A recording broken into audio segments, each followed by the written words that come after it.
Hola mis amados hermanos de Esquina, Corrientes, Pastor Iván Vizgarra, Pastora Virginia, a las niñas, un saludo, a Milena, Emma, Catalina y a toda la iglesia, queridos hermanos. Para mí es un gusto compartir este momento.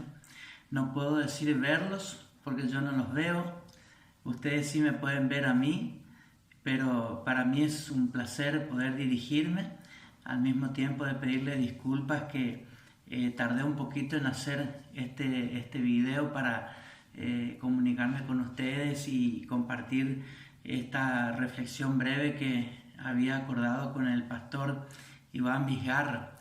Bueno, quiero hablar de un tema sumamente importante para la iglesia y que es acerca del bautismo del Espíritu Santo, la necesidad que nosotros tenemos de ser llenos del Espíritu Santo. El Señor a nosotros nos dejó un mandamiento y es digno de prestar atención porque nosotros lo tenemos que ver así, como un mandato. Sed llenos del Espíritu Santo. Este es un mandamiento que el Señor nos ha dejado.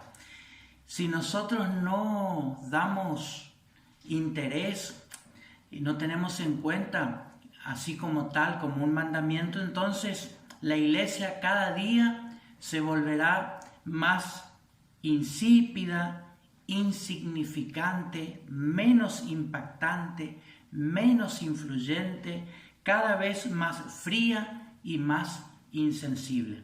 Cuando nosotros leemos en Hechos de los Apóstoles, capítulo 4 y 5, dice la palabra que estando juntos, Jesús le mandó que no se fueran de Jerusalén. Les mandó que no se fueran de Jerusalén, sino que esperen la promesa del Padre, la cual les dijo: oísteis de mí, porque Juan ciertamente bautizó con agua, mas vosotros seréis bautizados con el Espíritu Santo dentro de no muchos días. Pero quiero resaltar en esta palabra: les mandó que no se fueran de Jerusalén.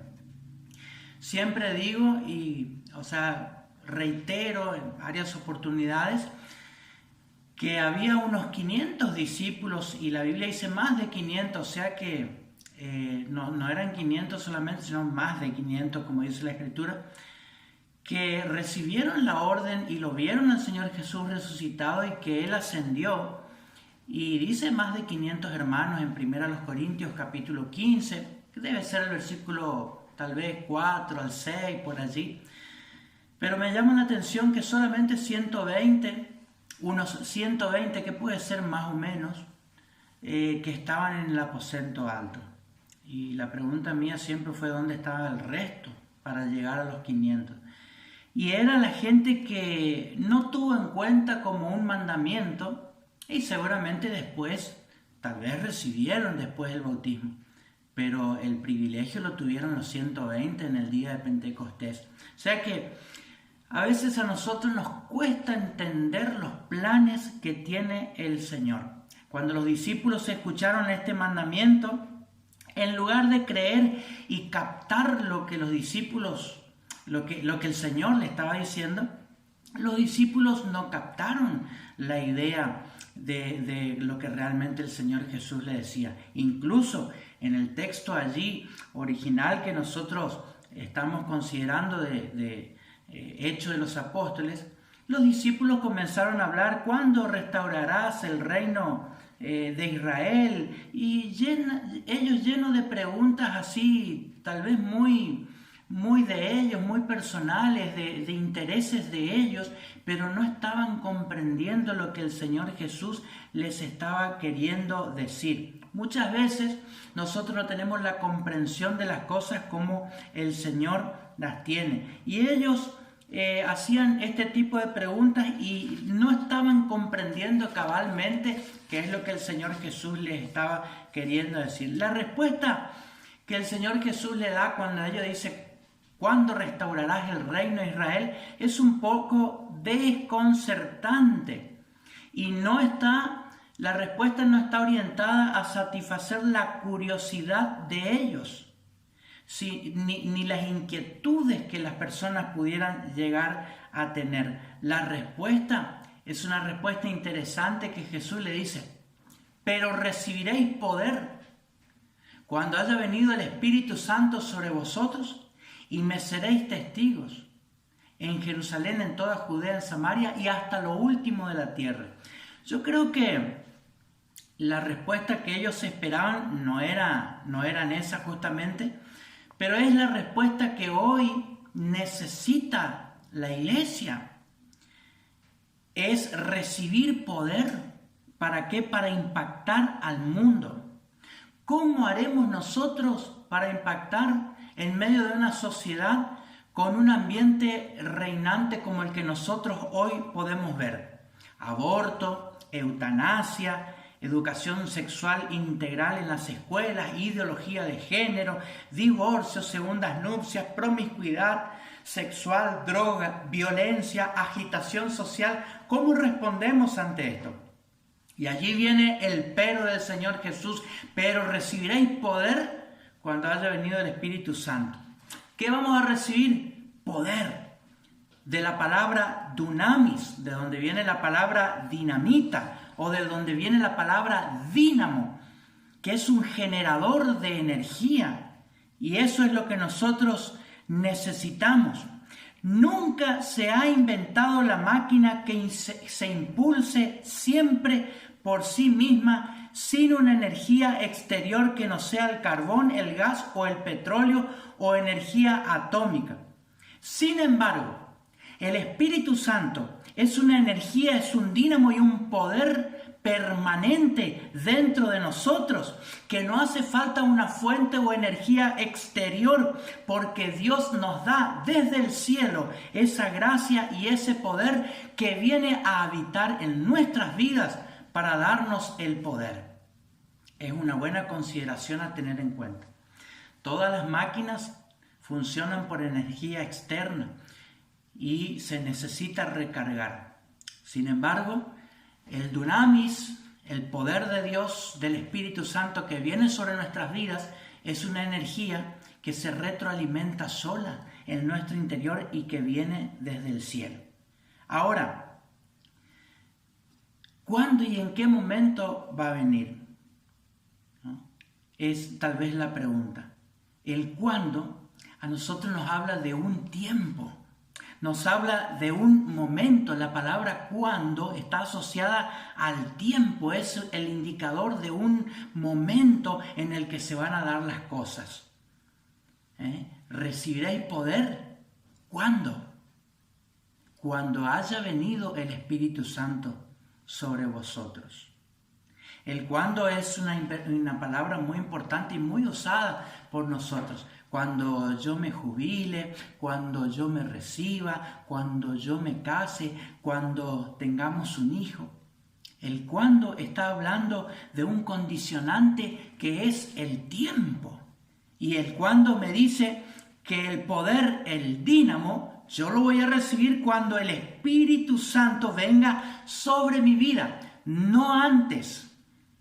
No antes, sino cuando el Espíritu Santo venga sobre mi vida es que me voy a llenar de poder. ¿Y qué voy a hacer? Voy a ser testigo. Mártires, del griego, que para nosotros de allí viene la palabra mártires, aquellos que entregan su vida completamente. Esa es la idea del ser testigo cuando viene el Espíritu Santo sobre mi vida. Significa que le entregué totalmente mi vida a Dios.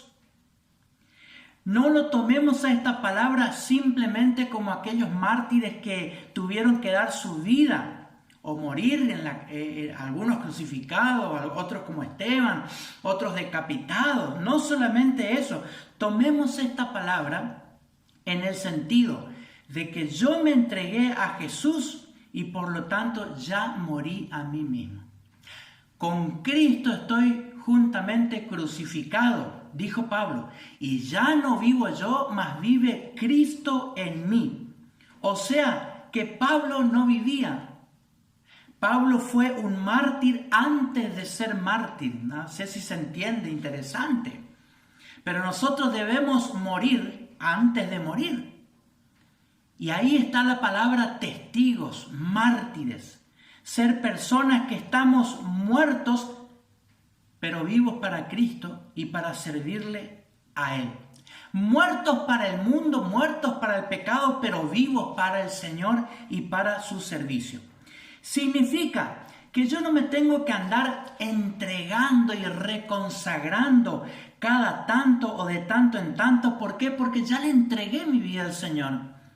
Yo ya estoy muerto y crucificado con Cristo, entonces no tengo que andar entregándome y reentregándome y consagrándome y reconsagrándome. ¿Por qué? Porque yo ya le entregué mi vida a Jesús. Ahí está el significado de la palabra mártires. Yo ya soy un testigo. El bautismo en el Espíritu Santo es un fin o una puerta, una meta o un medio. ¿Qué es el bautismo del Espíritu Santo? Muchos dicen, yo ya soy salvo, ya tengo el Espíritu Santo, lo único que me falta es hablar en lengua. Y lo toman como un balbuceo, como un hablar incoherente, lo toman sencillamente como hablar en lengua. Y no es tan así. ¿Dónde está la diferencia entre que soy salvo y recibí el Espíritu y recibí el bautismo o la llenura del Espíritu Santo? Miren, el don mayor para el mundo es la salvación. El don mayor para el mundo es la salvación. Pero el don mayor para la iglesia es el Espíritu Santo. Así como nosotros fuimos transformados de las tinieblas a la luz cuando fuimos salvos, seremos transformados de debilidad a poder cuando recibimos el bautismo del Espíritu Santo. Con respecto a la salvación, el Espíritu Santo nos hizo nacer de nuevo y nosotros dejamos de emborracharnos, de la idolatría, del engañar, de ser infiel, de ser sinvergüenza, estafador, de fumar, de hablar vulgaridades, y todo esto hemos dejado. Igualmente, cuando recibimos el bautismo del Espíritu Santo, nosotros comenzamos a ser transformados y cambiamos de una naturaleza de debilidad a una naturaleza de poder para hablar el mensaje de Jesucristo y para ser testigo de su poder, de su salvación, de la sanidad y de todo lo que el Señor quiere hacer. Las iglesias están llenas de personas que tomaron el Espíritu Santo simplemente como una meta. Y llegan hasta ahí y se detienen. Querían recibir el Espíritu Santo y ahí nomás, y con eso se conforman. No van más allá, no crecen, no se desarrollan, no maduran. Y ahí en esa condición pueden pasar 1, 5, 10 años o 20 años. Y ahí se manifiesta la dejadez y el abandono de las personas. El bautismo del Espíritu Santo no tiene que ser simplemente una meta o un fin, sino que tiene que ser una puerta que se abre para llevarme a mí a mayores riquezas. Las lenguas no serán el todo o lo más maravilloso que se abrirá. No será la revelación más profunda, sino que la revelación más grande va a ser de que yo voy a conocer más profundamente a Cristo, lo voy a conocer más. Jesús se va a convertir en una realidad más que en un personaje de historia. Jesús se va a transformar en algo real, se va a hacer carne en mi vida, más que una religión y más que algo histórico que yo pueda tener. Podremos saber quién es Jesús en realidad. Eso lo vamos a poder saber cuando el Espíritu Santo venga sobre mi vida y me bautice y me llena. A muchos les da pena hablar de Jesús. Para muchos Jesús es el Jesús de los domingos, es el Jesús de los cultos, mientras que Jesús me llena para que yo viva las 24 horas del día pendiente de Él. El diablo puede parar la iglesia de rodillas endebles, de cristianismo aguachento, pero Satanás es impotente ante cristianos llenos del Espíritu Santo. El cristiano lleno del Espíritu Santo tiene victoria sobre el mundo. La gente llena del Espíritu Santo es la que vive una vida más limpia, aunque haya excepciones. Sin embargo, no debemos rechazar a Jesús por causa de Judas. Hay excepciones. Hay gente que dice, yo no voy a buscar el bautismo del Espíritu Santo porque hay gente que tiene el bautismo y que vive mal. Bueno, hay excepciones. Sin embargo, la mayoría de los casos son gente que cuidan su salvación, que aman, que sirven y que son de gran impacto y de gran bendición para la sociedad. Este mensaje te quería compartir y ruego al Señor que Él te llene, que en este momento puedas cerrar tus ojos y orar a Dios, buscarlo a Él y pedirle al Señor que te llene con su presencia, que te llene con el Espíritu Santo. Estamos por llegar a Pentecostés y yo ruego que el Señor llene tu vida con su Espíritu Santo. Dios te bendiga, amada iglesia de Esquina, Pastor Iván, Pastora Virginia, a la familia y a cada familia de Esquina. El Señor les bendiga ricamente.